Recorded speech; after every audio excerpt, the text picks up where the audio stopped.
네, 오늘 이 시간 회개의 부름이라는 제목으로 말씀을 드리겠습니다. 우리 회개라는 이 주제는 너무나 중요한 주제라고 하겠습니다. 그래서 이 회개에 대해서 우리가 조금 오늘 살펴보기를 원하는데요.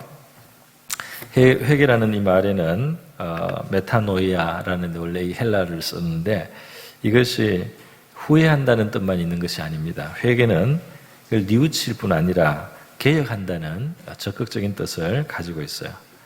회개한다 동사로는 메타노에로라고 쓰는데요. 이것이 의미하는 것은 마음, 자기 마음이나 목적을 바꾸는 것을 말합니다. 마음을 바꾸어 먹는 것이다. 이렇게 우리식으로 그렇게 일상적인 표현을 할 수 있겠습니다. 또 원칙과 습관을 바꾸는 것이다. 그렇게도 말할 수 있고요. 개혁한다 이런 뜻이 있습니다. 그래서 이 회개한다는 것은 이것이 그냥 후회하는 정도의 소극적인 것이 아니고 개혁하고 바꾸고 목적을 바꾸고 마음가짐을 바꾸는 그런 적극적인 뜻이 있다는 것입니다. 회개한다 이렇게 보통 말할 때 이 죄에서 회개한다 또는 죄를 회개한다 이렇게 우리가 말을 합니다. 그래서 이제 이 죄를 또 이해해야지 이 회개의 뜻도 우리가 이해가 더 이제 분명하게 되겠습니다.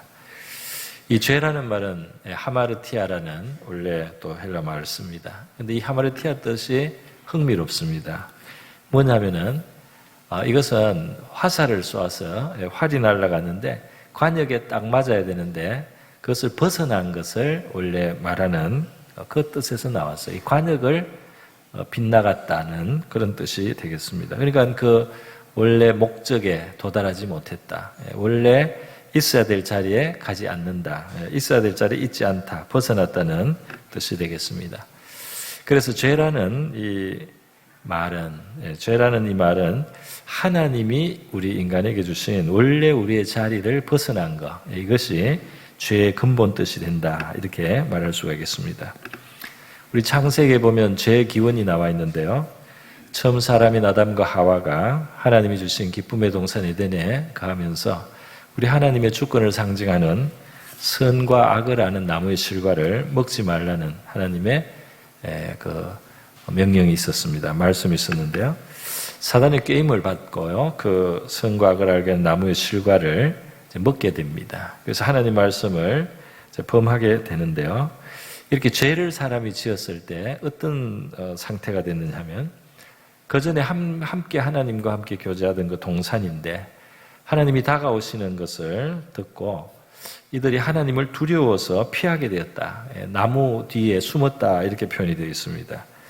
그래서 하나님이 찾아오셔서 그 아담을 부르십니다. 부르실 때 내가 어디 있느냐 이렇게 부르시는 겁니다. 어디 있느냐. 왜냐하면 있어야 될 자리에 있지 않다 이 말입니다. 하나님과의 원래 바른 관계에 있었었는데 그 관계를 벗어났다는 그런 깊은 뜻이 이 말에 있습니다. 물론 몸은 에덴 동산에 있고 나무 뒤에 있을 뿐이지만은 하나님과의 관계에 있어서 바른 자리에 있지 않은 그것에 대해서 하나님이 물으신다는 겁니다. 그래서 오늘 우리는 우리 자신이 하나님 앞에서 어디에 있는가? 우리의 자리는 지금 우리는 어떤 자리에 있는가? 하나님이 부르신 원래의 자리에 있는가? 또 하나님이 우리를 데려가시고는 그 목적지를 향해서 우리가 가고 있는가? 이것을 우리가 이제 질문을 하면서 우리의 죄에 대해서 생각해 볼 필요가 있겠습니다. 죄는 있어야 할 자리를 떠나 있는 것이다. 하나님 앞에서 인간으로서 있어야 할 그 자리, 하나님과의 바른 관계를 벗어난 것이 죄이다. 그래서 죄를 회개한다는 것은 벗어났던 원래의 자리로 돌아가는 것이다. 이렇게 말할 수 있겠습니다. 회개하는 것은 원래 인간이 하나님과 가졌던 원래 좋은 자리, 좋은 관계였습니다. 그곳으로 돌아가는 것입니다. 왜냐하면 이 하나님과 바른 관계를 가질 때 사람은 정말 참된 행복을 가질 수가 있습니다. 왜냐하면 하나님이 생명의 근원이신 분이고 하나님이 만복의 근원이신 분이에요. 그래서 그분과 바른 관계를 가지는 것이 인간의 진짜 행복이 거기에 있어요. 그것으로 돌아가는 것이 바로 회개이며 복음은 회개에 대한 것이다. 이렇게 말할 수가 있습니다. 누가복음 24장 47절에 예수님이 부활하신 다음에 제자들에게 가르쳐 주신 말씀이에요. 그러면서 구약 성경을 설명하시면서 이 구약 성경에서 내다보는 하나님의 큰 약속이 바로 이거다 이렇게 말씀을 하시는데요. 그의 이름으로, 이거는 이제 하나님이 보내주신 구원자이신 예수의 이름이죠. 죄 사함을 받게 하는 회개가, 죄 사함을 받게 하는 회개가 예루살렘에서 시작하여 모든 족속에게 전파될 것이 기록되었으니 그랬어요. 자, 여러분 이 구절을 잘 보면요, 회개가 전파되었다 이렇게 되잖아요. 주어가 회개입니다. 회개가 전파되었다. 회개가 예루살렘에서 온 족속에로, 전 세계로 전파되었다. 이 회개라는 말에 복음이라는 말을 딱 집어넣으면 똑같습니다. 우리 죄 용서받게 하고 천국을 얻게 하는 이 복음이 예루살렘에서 시작해서 모든 족속에 전파될 것이 이 성경의 구약에 미리 예고가 됐다 이 말입니다. 그러니까 복음은 또 다른 이름이 바로 회개다 말이에요. 그러니까 회개는 다른 것이 아니라 하나님이 우리를 구원하시려고 주신 좋은 소식, 복된 소식, 복음, 그 복음의 본질이 바로 회개다 이렇게 말할 수가 있다는 것입니다. 그래서 우리는 회개를 굉장히 긍정적인 것으로, 정말 우리에게 유익하고 좋은 것이라는 사실을 먼저 알고 이 회개에 대해서 생각해야 되겠습니다. 첫 번째로 이 회개는 죄를 사함받게 하면 그 다음은 끝이 아닙니다. 죄 사함이 끝이 아니고 그것이 바로 천국의 길을 연다 말이에요. 이 죄는 천국의 길을 닫는 겁니다. 에덴에서 퇴거되는 겁니다. 그게 죄입니다. 그런데 이 죄를 회개하고 하나님과의 관계를 회복하면 이 에덴의 문이 열리면 낙원의 문이 열립니다. 천국의 문이 열린단 말이죠. 그러니까 회개는 바로 천국으로 이제 가는 길이다 이 말입니다. 그래서요, 이 천국은 우리가 죽어서 가는 천국, 내세가 있고 또 이 땅을 살면서 우리가 이미 영적으로 하나님 천국에 속하면은 그 천국의 위로와 평강과 기쁨이 우리의 삶 속에, 또 천국의 도움이 우리의 삶 속에 이제 나타날 수가 있습니다. 그래서 이것이 내세와 이 생에서 우리가 누리는 천국입니다. 이 천국을 얻기 위해서 이 천국에 우리가 누리는 그 길이 바로 회개다. 하나님은 천국의 주인이시죠. 하나님은 우리 땅의 문제도 다 해결할 수 있는 분입니다. 하나님은 우리에게 참도움을 주실 수 있는 분이요, 하나님은 모든 것의 공급자가 되시고 원천이 되시는 분이요, 하나님께는 생명이 있고 하나님께는 참된 인간의 복락이 거기에 있습니다. 그러니까 이 회개가 얼마나 좋은 천국의 문인지를 우리가 알 수 있습니다. 그런데 여러분, 하나님과의 바른 관계는 무엇입니까? 바로 이 에덴에서 하나님의 말씀, 하나님의 주권을 인간이 무시했을 때 말이죠.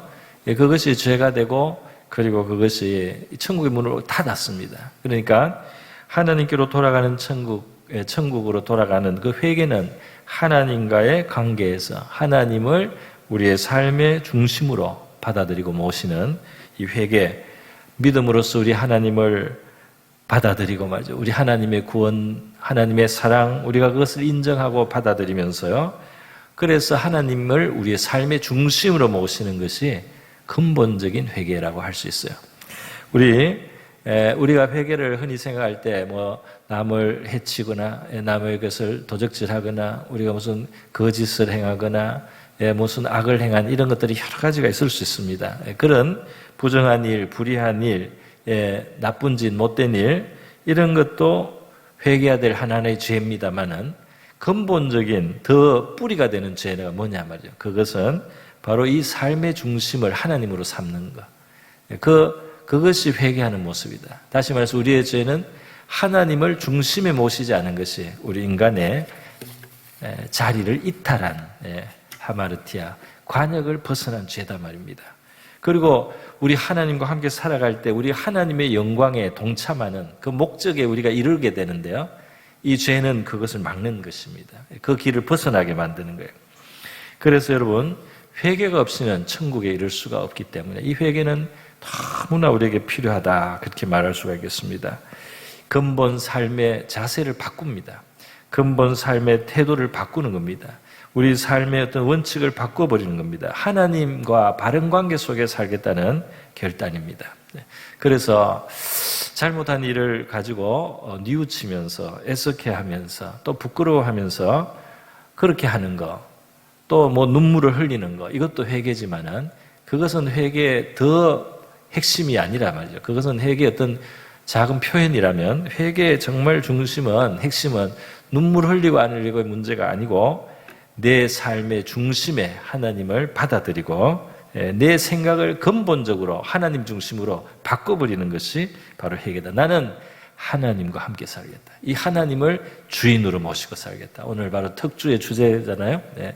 이 참 하나님이 아닌 것으로 내 주인을 삼고 내 행복의 원천을 삼고 나의 기대와 의지로 삼고 인간이든지 세상의 무슨 소유든지 권세든지 무엇이든지 이 피조 세계의 것을, 피조물들을 주인 삼았던 삶에서 하나님을 나의 주인으로 삼는 이 삶으로 돌아가는 것, 이것이 바로 회개입니다. 그런 의미에서 회개는 이 세상에서 볼 때는 좁은 문이라고 할 수 있어요. 이 사는 방법이 너무 다르고 그 길을 가는 사람이 우리 적단 말입니다. 예수님이 이 회개를 통해서 천국에 가는 그 길을 좁은 문, 좁은 길이다 이렇게 표현을 했습니다. 여러분, 이 회개는 어떤 내용을 가지고 있느냐 하면 이 선하고 거룩하신 하나님을 받아들이고 그 하나님과 더불어 사는 이 삶은 우리의 선한 양심, 우리의 정직한 마음을 회복하고 그 마음을 돌아가는 것이 바로 직결되어 있습니다. 하나님은 얼마나 의로우시고 얼마나 참되신 분입니까? 그러니까 이 하나님 중심으로 모신 삶은 정직하고 또 선한 양심을 따르는 삶이 되는 것이 마땅한 것입니다. 시편 51편에 다윗이 이제 죄를 회개하는 고백이 나옵니다. 그 용서를 구하는 겸손한 회개죠. 51편 9절에 보면 주의 얼굴을 내 죄에서 돌이키시고 내 모든 죄악을 지워주소서. 죄 용서를 구합니다. 그러면서 이렇게 또 고백이 따르죠. 하나님이여 내 속에 정한 마음을 창조하시고 내 마음을 깨끗하게 해달라 이 말이죠. 내 안에 정직한 영을 선한 양심을 새롭게 하옵소서. 내 마음을 새롭게 깨끗하게 정직하게 해달라는 것입니다. 이것이 이제 회개에 따르는 일입니다. 우리 구약성경에 보면 요나라는 선지자가 나오죠. 요나 선지자는 하나님께 받은 사명이 그 이웃나라, 큰 나라 아수르에 가가지고 그 나라 수도인 니느웨에 가서 하나님의 심판이 임할 것이라고 선포를 하는 게 요나가 받은 사명이었어요. 그래서 요나는 니느웨 성에 가서 이제 이 성에 몇 날 만에 하나님이 심판을 해가지고 진노로 재앙을 줘서 이 성이 무너진다. 이렇게 재앙을 선포해 버렸어요. 그것이 이제 사실은 회개를 촉구하는 겁니다. 이대로 너들은 망한다. 너희들의 죄가 이대로 가면 하나님이 이 성을 다 무너뜨릴 거야. 이 성이 파괴될 거야. 이렇게 사실 심판을 선고했는데요. 니느웨 사람들이 정말 이때 마음이 준비되어 있었던지 받아들였어요. 그리고 하나님 앞으로 잘못 살았다. 우리가 이 하나님을 이렇게 무시한 그런 악한 일, 불의한 일, 이렇게 살다가 우리는 이 심판을 받는다고 하는데 혹시 하나님이 자비를 베풀어 주실 수도 있으니까 우리가 한번 바꿔보자. 우리가 완전히 바꿔보자 하고 회개를 했다는 겁니다. 요나서에 보면 뭐 베옷을 입고 금식을 하고 이렇게 회개한 이야기 나옵니다만은 이제 하나님이 그래서 그 성에 그 날이 됐는데 심판하기로 된 날이 됐는데 막상 심판이 안 일어난 거예요. 그것이 이제 요나서의 끝부분에 나옵니다. 그 이상은 없습니다만은 그런데 이제 유대인들이 말이죠. 이 요나서 다음의 내용들을 전설로 우리 전해주고 있습니다. 이 전설은 사실일 수도 있고 아닐 수도 있기 때문에 우리가 무조건 사실이다 이렇게 믿을 필요는 없지만은 그래도 이제 회개에 대한 그 열매가 어떤 것인지를 좀 설명해 주는 바가 있습니다. 그게 보면 이런 이야기가 있어요. 회개한 이 니느웨 성에 어느 날 재판관 앞에 사람들이 실랑이를 하면서 왔다는 겁니다. 그래서 서로 다투는 거예요. 내 말대로 해야지 왜 당신이 그걸 고집하느냐고 서로 싸우는 거예요. 그런데 그 싸우는 내용을 보니까요. 한 사람이 또 다른 사람에게 집을 팔았어요. 집을 팔았는데 집을 산 사람이 집에 있다가 어느 날 이게 뭐 어디 뭐 지하실이나 어디 땅에 깊은 곳에서 보물단지 하나 발견한 겁니다. 이거는 앞에 살던 사람이 모르는 거예요. 예. 근데 이 보물단지를 발견한 사람이 말이죠. 그 집을 판 사람한테 가서 당신이 나한테 판 집에서 보물단지가 나서 가져가라고 주는 겁니다. 예. 그랬더니 이 집주인은 내가 집을 통째로 팔았는데 그거 당신 거지 왜 내가 그걸 가져야 되냐고. 그러면서 서로 안 가지겠다. 서로 당신이 가지라고. 그거 내 거 아니라고 서로 다투는 겁니다. 그러면서 자기 것이 아닌 것을 취하려고 한단 말이죠. 그러한 아주 지극한 선한 양심이 아주 회복되어 있는 그 모습으로 유대인들은 니느웨가 그런 열매를 맺었다 이런 이야기가 전해옵니다. 여러분 뭐 그 말이 사실이든지 아니면 그냥 추측이든지 간에 이제 중요한 것은 양심의 회복, 그것은 회개와 함께 가는 것이 맞습니다. 그리고 양심만 회복되는 것이 아닙니다. 깨끗한 마음만 회복되는 것이 아닙니다. 바로 그것과 함께 회복되는 것이 있으니 그것이 바로 영혼의 기쁨이에요. 그것과 함께 우리 영혼은 기쁨을 갖게 되는 거예요. 그래서 이것을 구원의 기쁨 혹은 구원의 즐거움 이런 표현을 성경은 쓰고 있습니다. 회개한 사람은 기쁨이 생겨요. 할렐루야. 그래서 시편 51편에 회개하는 다윗이 말이죠. 회개하는 다윗에게 정말 사모하는 것이 있어요. 잃어버린 것을 되찾고 싶어요. 죄는 잠시 낙을 주는 줄 알았는데 지나고 나니까 더 많은 것을 잃게 했어요. 그 잃게 한 것이 뭐냐? 큰 것을 잃는데 그게 뭐냐? 구원의 기쁨입니다. 구원받은 영혼 속에 있는 즐거움, 구원받은 영혼 속에 있는 기쁨, 그것이 사라졌어요. 죄는 그것을 앗아갔습니다. 그것을 막아버린 거예요. 그래서 시편 51편의 12절에 회개하는 다윗의 고백입니다. 주의 구원의 즐거움을 내게 회복시켜 주시고 그랬어요. 그러니까 우리 성도들이 뭐 하나님의 뜻대로 하는 근심도 있지만은 우리가 회개할 것이 생겼을 때 우리에게 즐거움이 멈추는 거죠. 그래서 회개해야 되는구나 그 깨달을 수도 있습니다. 주의 구원의 즐거움을 내게 회복시켜 주시고 자원하는 심령을 주사 나를 붙드소서. 저와 여러분의 심령에는 우리 하나님의 구원의 즐거움이 충만하기를 주님의 이름으로 축복합니다. 정말 주님의 구원의 즐거움을 우리에게 주시기를 바라요. 그러기 위해서 우리가 필요하다면 회개해야 될 것은 회개를 해야 되겠죠. 그리고 우리 시편 16편에 바로 이 하나님이 기쁨의 근원인 것을 이렇게 표현을 했습니다. 시편 16편에 주께서 생명의 길을 내게 보이시리니 주의 앞에는 충만한 기쁨이 있고 주의 오른쪽에는 영원한 즐거움이 있나이다 그랬어요. 그러니까 우리 하나님은 이 생명의 하나님이에요. 그리고 참 기쁨의 하나님이십니다. 우리 믿는 성도들에게는 생명이 있고 참 기쁨, 참 즐거움, 이게 충만한 기쁨, 영원한 즐거움, 얼마나 귀한 것입니까? 이것이 바로 하나님 앞에 있다. 하나님과 바른 관계를 가진 사람에게 이것이 나눠지게 된다는 것입니다. 여러분 이것은 천국에 속한 거예요. 할렐루야. 죄를 용서받는다. 죄를 회개했다. 하나님과 바른 관계를 가진다. 그러면 천국에 이제는 속해 있어서 천국의 기쁨이 우리 삶 속에 우리 영혼에 깃들이게 된다는 겁니다.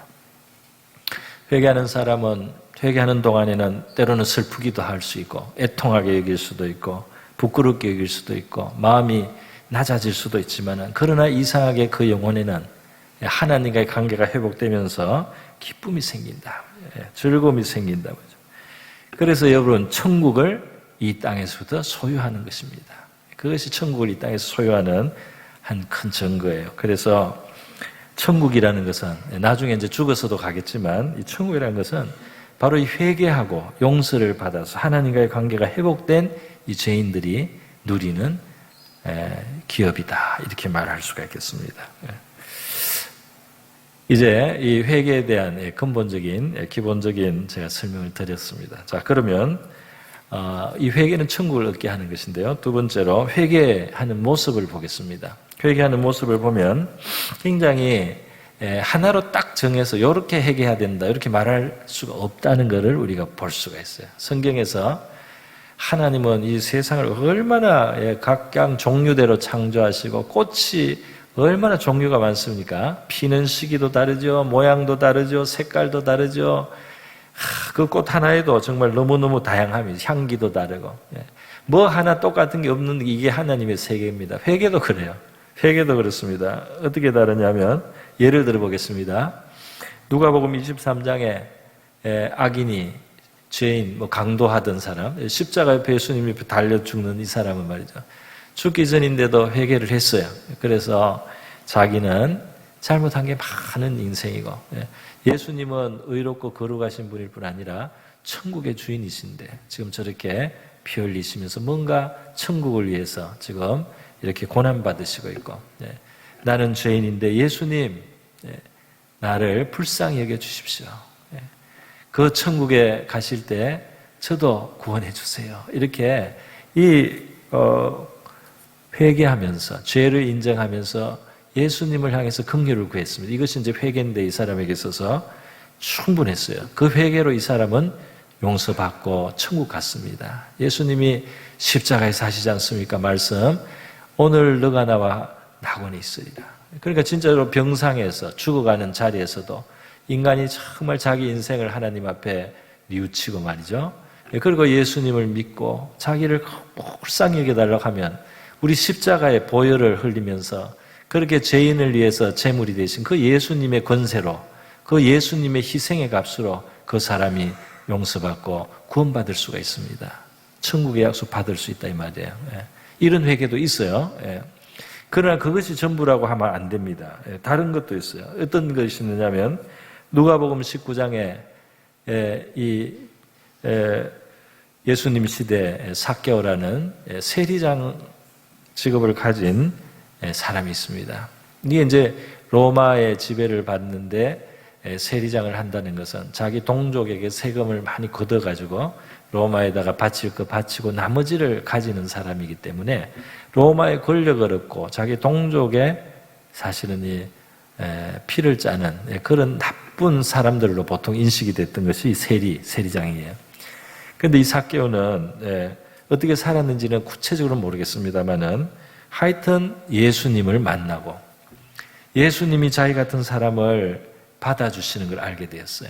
자기도 예수님이 자기 집에 찾아와 주시는 것을 듣고는 이 삭개오가 너무 감사해가지고요. 그 예수님의 은혜에 감사해가지고 회개를 합니다. 그 회개하는데 자기 집에 오시는 예수님 너무 감사해서 그가 회개할 때 뭐라고 합니까? 주여 보시옵소서. 내 소유 절반을 가난한 자들에게 주겠사오며 만일 누구의 것을 속여서 뺏은 것이 있으면 4배를 갚아주겠습니다 하고 자기가 이제까지 살아오면서 그 동족은 어렵게 지낼 때 말이죠. 자기는 거기서 오히려 재산을 얻고 막 이랬기 때문에 그거를 나눠주겠다. 절반을. 자기도 살아야 되니까 절반은 가지고 있고 절반 나눠주고 그리고 또 자기가 불의한 일은 보상을 해주겠다는 겁니다. 4배로. 그리고 이 선한 양심물이 회복된 거죠. 자기가 할 수 있는 일을 한다 이 말이에요. 기독교인들의 회개를 아주 비양심적인 거라고 손가락질하는 경우가 있잖아요, 그죠? 사람한테 아주 손해를 끼쳐놓고는 나는 하나님 앞에 회개했으니까 용서받았어 하고 아주 뻔뻔한 사람들인 줄로 오해하는 경우가 있는데 그게 아니에요. 이 참 회개라는 것은 할 수 있는 그 죄에 대한 그 변상을 하고 선한 양심으로 그 열매를 맺는 겁니다. 회개 열매를. 이것이 이제 성경적인 회개다 이렇게 하겠습니다. 삭개오가 회개 열매를 맺는 모습. 여기 보면 뭐 눈물 흘리는 거 없죠? 눈물 흘리는 거 없어도 삶을 딱 바꾸는 거예요. 결단을 해서 하나님 중심으로 딱 바꾸는 겁니다. 이것이 회개로 누가복음 19장에 기록이 되어 있단 말이에요. 그리고 우리가 많이 하는 회개는 베드로의 회개와 같은 것인데요. 그것은 어떤 것이냐면 마태복음 26장 있는 대로 예수님을 잘 믿고 잘 따르겠다고 했지만 유혹이 오고 시험이 오고 어떤 압박이 오니까 거기 굴복하는 거죠. 그래서 예수님을 절대로 버리지 않겠다 다짐을 했지만은 갑자기 누가 너 예수님 제자지 하니까 불안하고 겁이 나고 두려워가지고 예수 모른다고 막 큰 소리를 쳐버렸습니다. 이렇게 그 연약함 때문에 그 믿음의 길이 아닌 줄 알면서도 그렇게 가버린 거. 그래서 베드로는 나중에 닭이 2번 울고 예수님이 미리 알려주셨던 너가 나를 닭 울기 전에 모른다고 할 것이다. 그 말씀 생각나가지고 나가서 회개를 하고 통곡을 하면서 우는 모습이 있습니다. 이런 거 우리가 보통 회개라는데 이것도 하나의 회개죠. 물론 이런 회개도 있습니다. 자, 여러분, 그 외에 또 회개하는 모습도 있습니다. 사도행전 9장에 보면 바울의 회개가 있어요. 이 바울은 열심히 유대교를 믿었어요. 하나님 믿는데 모세의 율법 믿고요. 그런데 이제 예수님을 모르는 거예요. 그 모든 것이 예수님을 위해서 결국 있는 거. 모세도 예수님 위해서 있고 구약의 율법도 예수님을 위해서 있고 모든 것의 주인공 예수님을 몰라요. 그러니까 자기식으로 이제 유대교 바리새인으로 열심히 하나님 여호와를 믿지만 예수를 모르니까 예수를 오히려 핍박을 합니다. 그래서 예수 믿는 사람들 막 잡아넣고, 예수 믿는 사람들 뭐 옥에 가두고 재산을 몰수하고 뭐 돌을 맞아 죽게 하고 이러는 일을 사도 바울이. 그러니까 자기 딴에는 열심히 하나님 믿는다고 하는데 그걸로 말미암아 예수님을 오히려 상처 주고 예수님을 대적하는 그런 일을 하다가 말이죠. 이 사람이 어느 날 부활하신 예수님의 그 영광의 빛 속에 예수님 만나게 됩니다. 그래서 사도 바울이 정말 충격을 받아요. 그 당시에는 바울이 아니고 이름이 사울이었는데요. 충격을 받고는 3일 동안 금식을 하면서 자기를 반성하는 거예요. 내가 어디서부터 잘못됐는가? 내가 왜 이런가? 내가 이렇게 잘 모르고 이렇게 큰 악을 행했구나 하고 근신을 하는 이런 바울의 회개가 있습니다. 이렇게 회개할 때 이제 주님께서 아나니아를 보내서요, 그를 위로하시고 그를 일어나게 만들어 주신 게 있습니다. 여러분, 이런 다양한 회개들이 있다 이 말이에요. 우리 요한계시록에 보면 여러 가지 또 회개가 더 나옵니다. 성경은 회개에 대해서 많은 것을 가르쳐줘요. 그런데 예수를 모르거나 하나님을 아예 등지고 살던 사람도 회개하고 하나님을 관계를 하나님 앞에 바로 가지고 이렇게 할 회개가 있지만 나름대로 열심히 교회 생활하고 이렇게 하는 사람도 회개할 것이 있다는 것을 우리 이 요한계시록의 말씀은 가르쳐 줍니다. 요한계시록 2장 3장에 나오는 아시아에 있는 7교회 주신 말씀 중에 2가지만 보면 에베소 교회 같은 것은 주님을 잘 섬기는 거예요. 열심히 섬기는 거예요. 그런데 예수님은 그 심장이 빠졌다고 회개하라고 그래요. 그 심장이 뭐냐? 처음 사랑과 처음 행위다. 그렇게 말했습니다. 그래서 너가 열심히 하는 거 좋고 참 그 고맙다. 너가 열심히 그렇게 주님을 섬기고 교회를 섬기는 고맙다. 그런데 그 심장을 회복해라. 그 부분은 회개해야 된다. 이렇게 말씀합니다.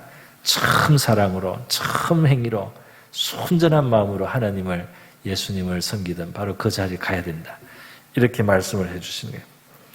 또 라오디게아 교회 같은 데도 예수님이 회개하라 그럽니다. 이 교회는 이 겉으로 볼 때는 아무 부족한 게 없어요. 자기들도 그렇게 생각해요. 그러나 예수님께서는 너희들은 신앙이 미지근한 거야. 그리고 너희들에게는 제일 중요한 게 빠졌어. 그게 뭐냐면 삶 속에 말이죠. 그들의 또 교회 생활 속에 진짜 그 중심에 예수님을 모시지는 않아. 자기가 있어 그냥. 정말 예수님이 그 중심의 주인이 되어 있지가 않아. 예수님 문 밖에 세워놨어.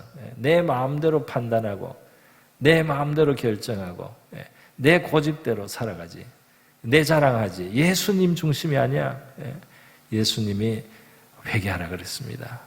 그래서 여러분 이렇게 회개는 여러 가지의 모습이 있고 여러 가지 측면이 있어서 우리가 하나님의 말씀을 거울처럼 보다 보면은 또 우리가 정말 우리의 양심을 하나님 앞에 내놓고 그렇게 겸손하게 가르침을 구할 때 우리 하나님이 회개할 것이 무엇인지 우리에게 깨닫게 하실 수가 있습니다. 이렇게 회개의 모습은 굉장히 많고 다양하다는 것을 말씀을 드렸는데요. 마지막으로 이제 회개에 대한 세 번째 요점입니다. 그것은 회개는 기회가 있을 때 하라는 겁니다. 회개는 회개할 수 있는 기회가 있을 때 하라. 지금 바로 회개하는 큰 문을 하나님이 열어놓은 시대에 우리는 살고 있어요. 그래서 베드로후서 3장에 보면은 3장 9절에 이런 말씀이 있습니다. 주의 약속은 어떤 이들이 더디다고 생각하는 같이 더딘 것이 아니라 오직 주께서는 너희를 대하여 오래 참으사 아무도 멸망하지 아니하고 다 회개하기에 이르기를 원하시느니라 그랬어요. 그러니까 하나님은 우리가 회개하지 않다가 멸망할까 봐 회개할 때까지 좀 기다려 주신단 말이에요. 그래서 회개하도록 오래 참아 기다려 주셔서 그래서 이 세상의 정의와 마지막 그 의로운 심판이 빨리 왔으면 싶어도 우리 회개하도록 하나님이 시간을 주고 계신 겁니다. 오래 참으시는 겁니다. 그렇게 말씀하고 있어요. 여러분, 예수님이 이 회개에 대해서 말이죠. 아주 우리에게 희망적인 말씀을 주셨어요. 그것이 뭐냐 하면은 바로 회개하는 거, 회개하면 하나님은 받아주십니다. 회개는 받아주시기로 돼 있어요. 그래서 누가복음 5장 32절에 보면 내가 의인을 부르러 온 것이 아니요 죄인을 불러 회개시키러 왔노라. 그게 예수님의 목적은 회개입니다. 회개예요. 우리 죄인들 하나님과의 관계에서 벗어나 있고 잘못되어 있는 이런 죄인들이 정말 예수님을 모시면서 하나님과 관계를 바로 하고 말이죠. 그리고 이 삶을 근본적으로 하나님 중심으로 살아가는 삶으로 바꾸는 것, 그것을 위해서 예수님 오셨다. 의인을 위해서 온 것이 아니다 그랬는데요.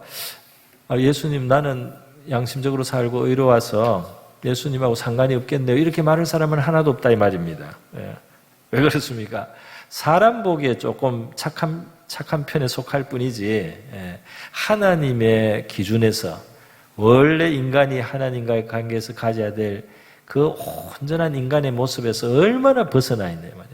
얼마나 벗어나 있는지 몰라요. 그래서 하나님이 보실 때 이 인간은 하나님과의 관계도 잘못됐고 많은 문제가 있고 결국 하나님의 영광에 이를 수 없는 존재입니다.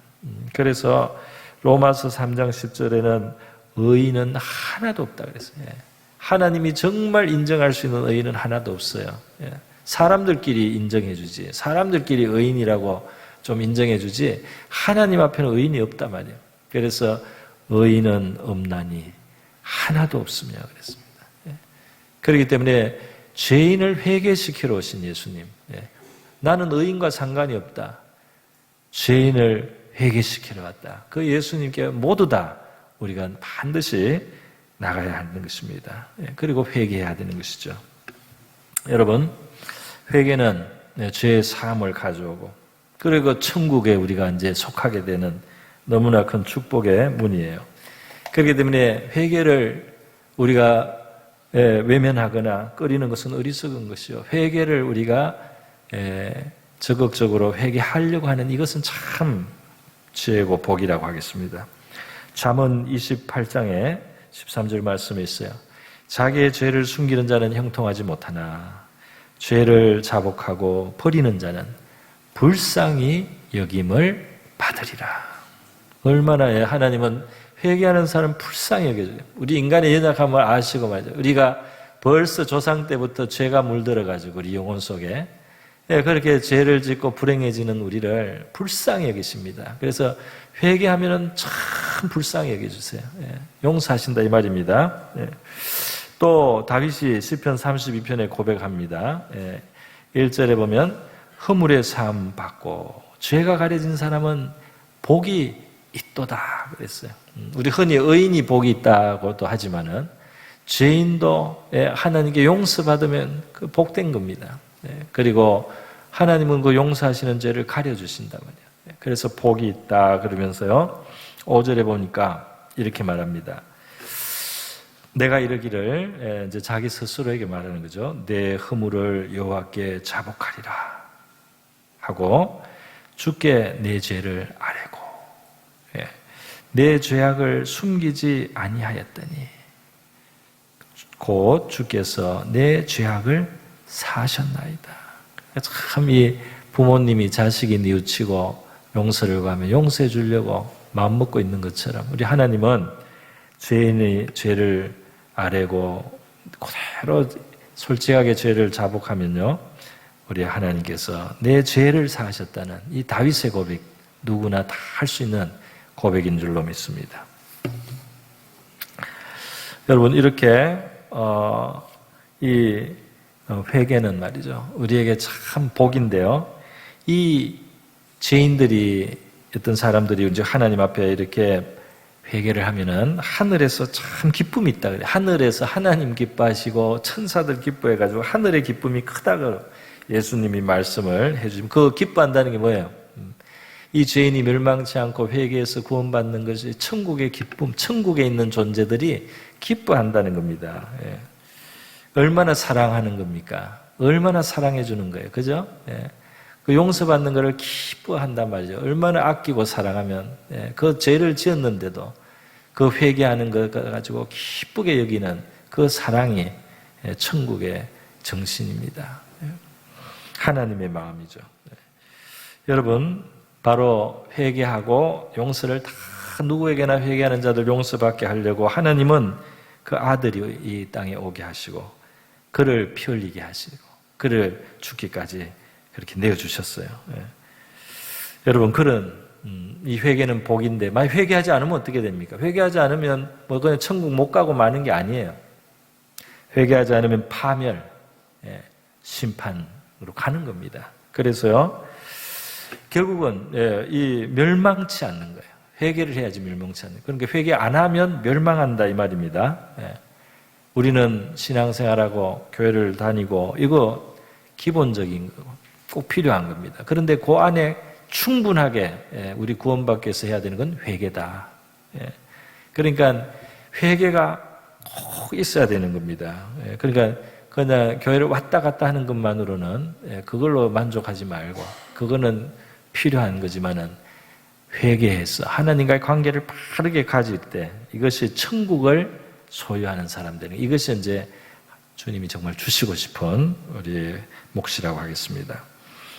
예수님은 그 당시에 이 사고가 나고 말이에요. 어떤 재난이 자꾸 일어나서 사람들이 막 죽고 막 사고로 다치고, 예, 막 억울한 죽음, 불행한 죽음들이 막 일어났을 때요, 사람들이 저 사람들 뭐 죄를 많이 지어서 저렇게 사고 당하나 이런 생각하는 사람들이 그 시대에 있었습니다. 그때 예수님이 그게 아니다 그랬어요.